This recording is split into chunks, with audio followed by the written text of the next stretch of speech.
Sachin police station વિસ્તારમાં આ station road ના બજાર છે, જેમાં એક આપણા શ્રીજી જ્વેલર્સ કરીને રોડ ઉપરના એક જૂના દુકાન છે.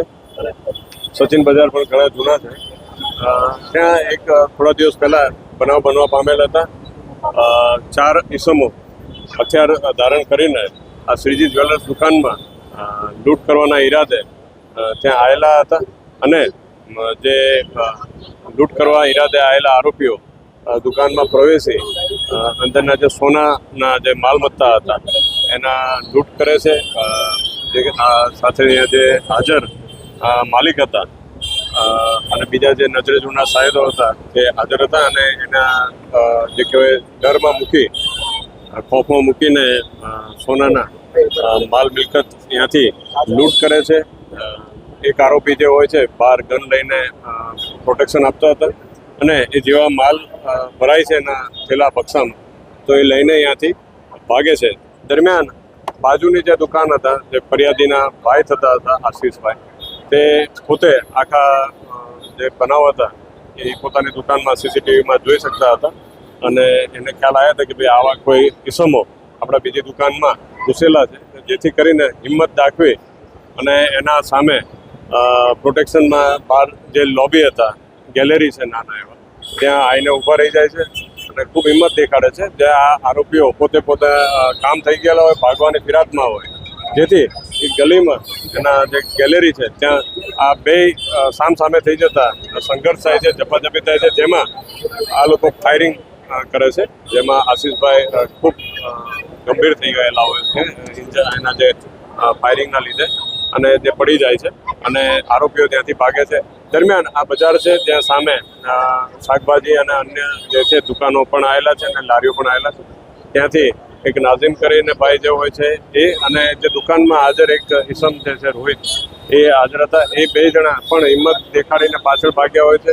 સાથોસાથ દુકાનના જે માલિક વિશાલભાઈ છે એ પણ હિંમત કરીને પાછળ ભાગેલા હોય છે. એ જોતા બીજા લોકોને હિંમત આવતા એ લોકો પણ આ આરોપીઓની પાછળ જે જગ્યાએથી જે ભાગ્યા હોય છે, પાછળનો જે રસ્તો આપણે જોઈ શકીએ છીએ ત્યાંથી અત્યારે લઈને નીકળતા હોય છે. ત્યારે જે બાઇક લઈને આવ્યા હતા એમાં 2 ઈસમો જેની જોડે માલ હતા એ લઈને એના ઉપર સવાર થઈને ભાગે છે ને આ લોકો અત્યારે જે પકડાયેલા ઈસમ છે દીપક પાસવાન, એ પાછળ દોડતા આવતા હતા અને એની જોડે જે બીજા આરોપી હતા 2 જણા દોડતા હોય છે અને બીજા 2 બાઇક ઉપર અહીંયા ભાગવાનું.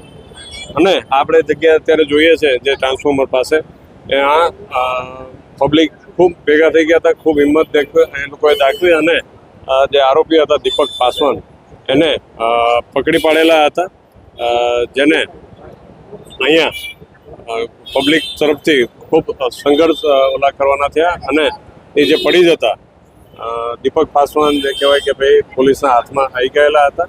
સાથોસાથ જે ઇન્જર્ડ થયેલા વ્યક્તિ હતા એ બધાને તાત્કાલિક હોસ્પિટલ લઈ જવામાં આવેલા હતા.